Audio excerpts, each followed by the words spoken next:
Welcome back to Science Rocks, and the fun learning continues in the new school year.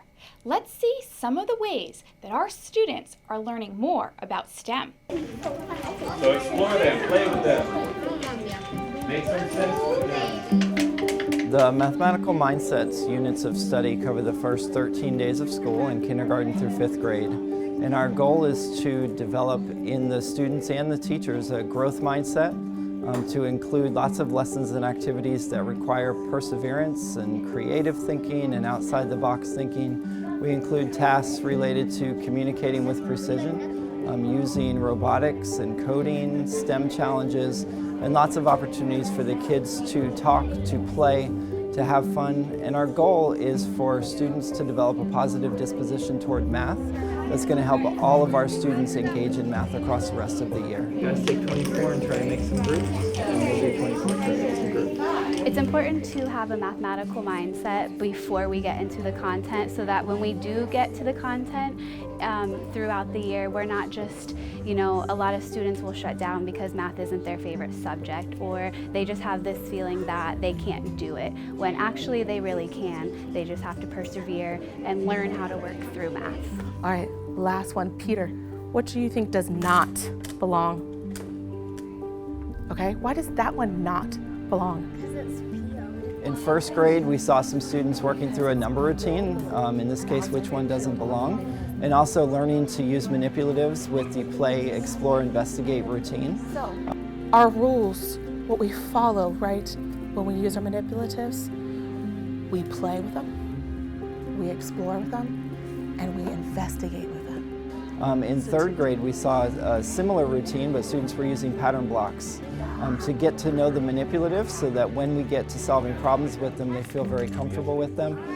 Through that, we're developing some of that geometry vocabulary and the precise language that we want our students to use throughout the year. Today our learning goal is to figure out why mathematicians use precise language when we're describing things. If you think the number is inflexible, same thing. You write the number under inflexible, and you say why you think it's not a flexible In number. 4th grade, we're talking about flexible and inflexible numbers and relating that lesson to things like the job of a packaging engineer who needs to really think carefully about how am I going to package these materials and which numbers of materials in these packages are going to be most useful for me, and connecting that to prime and composite, odd and even, examining patterns, things like that that are mathematical practices we want to develop in our students in addition to content.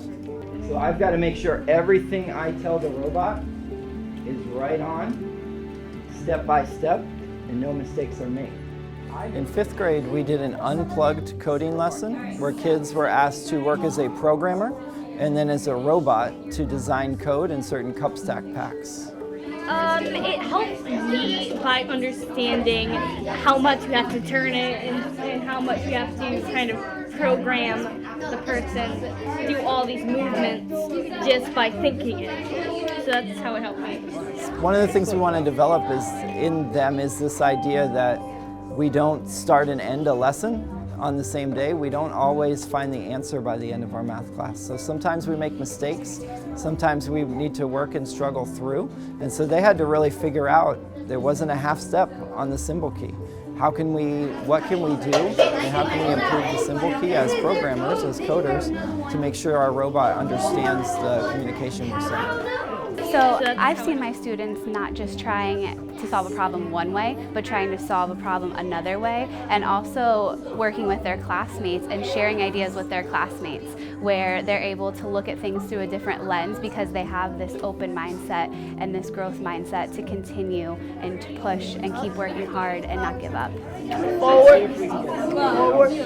I think what we've seen today are some common practices that are now being developed in kindergarten all the way up through 5th grade and in all of our schools across the district. And so over time, that's going to pay off in helping us to engage more students in our math lessons and eventually close the achievement gap, work toward higher achievement in all of our areas. That's our show, and thanks for watching. And look for more STEM fun learning during the new school year. I'm Laura Spence, and we'll see you next time.